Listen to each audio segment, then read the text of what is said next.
Hi, and welcome to yet another number one. This week's guest is King's Academy Ringmer's very own Paul Burchett. Not only is he our vice principal, a wonderful experienced teacher who's taught lots of subjects over the years, he's also a fantastic musician. I first learned that Paul Burchett is a fantastic guitarist the year that I started at King's Academy, when he agreed to be in a staff band for our Ringmer Rocks performance. He has been playing in bands since he was a teenager and through university. He writes music.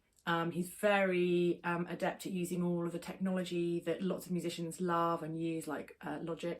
He told me an anecdote when we were rehearsing for our performance for the staff band about when he was a teenager and he won a competition with MTV to go on tour around Europe with Iron Maiden. But the extra part of the deal was that Bruce Dickinson, who was then learning to fly, flew them from venue to venue. To add to that, as part of the performance, all of the backstage crew got to go on stage to sing For Heaven Can Wait, and Mr. Burchett was part of that too. So, if you see him and he doesn't look too busy, maybe you can find out and get him to tell you the anecdote properly for himself. So he's going to tell you about the song he's chosen and why he's chosen it. If you're watching this from King's Academy, remember to watch both of the videos and complete the assignment through Google Classroom. If you're keen to share this with family and friends, please do send them a link. Also subscribe to the channel so that you can get our videos more regularly. If you have anything that you'd like to tell me about this, or if you'd like to take part, please email me at the address below. Thanks very much. So the song that I've chosen is the song Scenes from an Italian Restaurant by Billy Joel. Before I go into the song itself, I'll just give some context to this, because I think when this song came out, I was probably about 2 or 3. But the first cassette that I ever bought was this album here. Obviously that's a CD, but the album An Innocent Man by Billy Joel, which was kind of him going back to the 1950s and looking at the kind of music that was in the 1950s. And it had obviously the track Uptown Girl on it, which was #1 in about 1983. And I think that influenced my desire to buy it as a young child. And bugged my parents to play it in the car constantly, in place of, I think it was Fleetwood Mac Rumours my dad had on constant play in the car.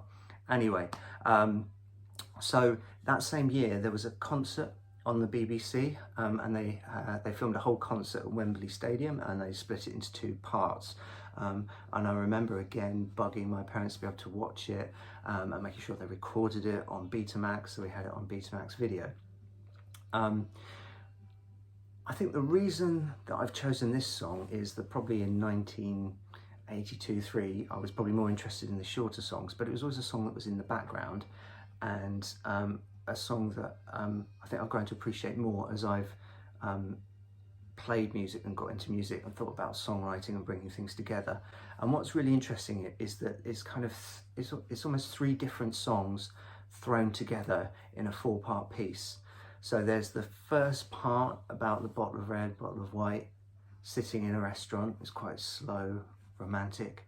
Then it moves into a kind of upbeat part that is about probably bumping into someone you haven't seen for a while, and talking to them.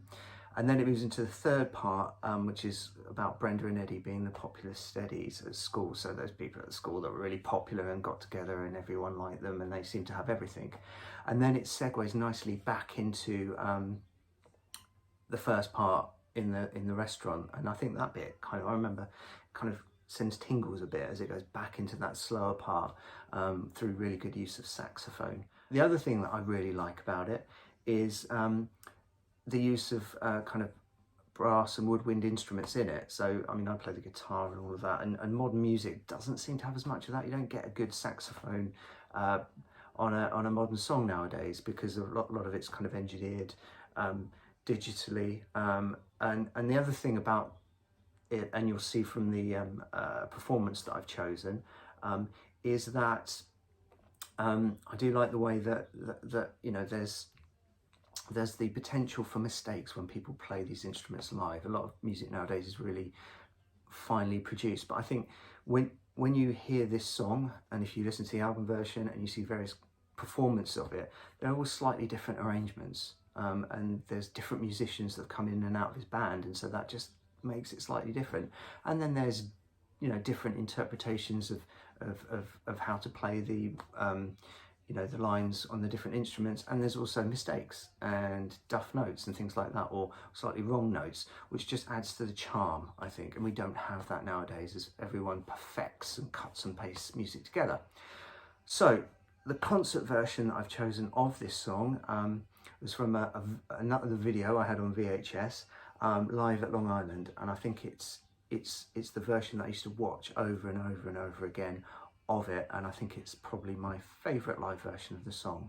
So I just finally, another thing that I remember reading once about this, I suppose, and I kind of agree with this, is that this song is a bit of a guilty pleasure. So I think there was an article, one of the people that writes in Q magazine, which obviously has disappeared now, mentioned that you know, this was his guilty pleasure as a song, so it's kind of like secretly liking it. It's enough from me. Do enjoy the video.